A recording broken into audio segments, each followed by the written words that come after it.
ஜானாகிய நீ ரெஜினாவை திருமணம் செய்ய சம்மதமா? சம்மதம். ரெஜினாவாகிய நீ ஜானை திருமணம் செய்ய சம்மதமா? சம்மதம்.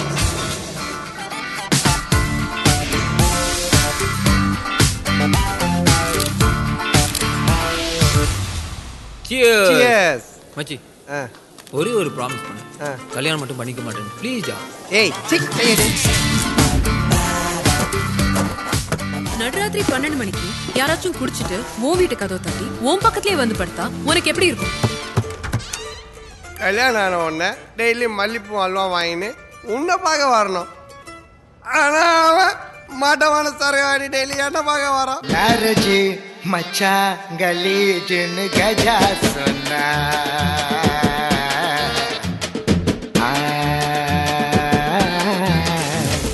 லவ்வுக்கு அப்புறம் ஒருத்தன் குடிச்சானா அது லவ் ஃபெயிலியர்.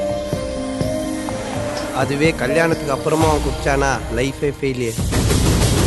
ஏங்க எனக்கு எங்க அப்பா தாங்க பயம், மத்தபடி நான் ஐ லவ் யூங்க.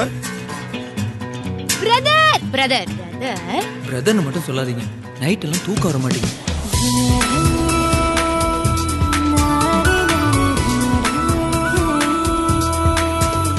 ஆம்பளையா இருந்தா வாடா. எங்க ஏரியால நான் எவ்வளவு பெரிய தெரியும்ல. எப்பவுமே ஃபிகருக்காக நம்ம அடிச்சு கூடாது தலைவா. பொண்ணுக்காக தான் சண்டை போடக்கூடாது, ஆனா லைஃபுக்காக சண்டை போடலாம். ஹீரோவா? பொறுக்கியாடா நீ? அது நான் இல்லக்கா, வேற யாரோ.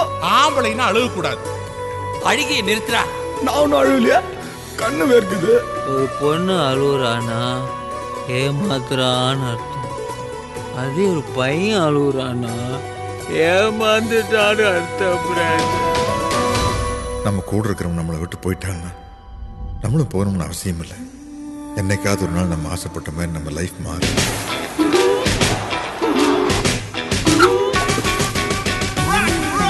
எனக்கு ஒண்ணு சுத்தமா பிடிக்கல.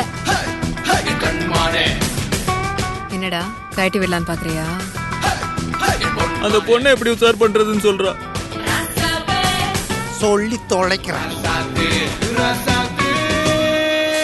உலகத்துல யாருமே பிறக்கும்போது மேட் ஃபார் ஈச் அதரா பிறக்க மாட்டாங்க சூர்யா, வாழ்ந்து காட்டுறதுல தான். என்னைக்கு ஓலவா நீ வெளியே சொல்றியோ அப்பதான் லைஃபே ஸ்டார்ட் ஆகுமா? பாக்குறது பாகுபலி மாதிரி இருக்கிறான்.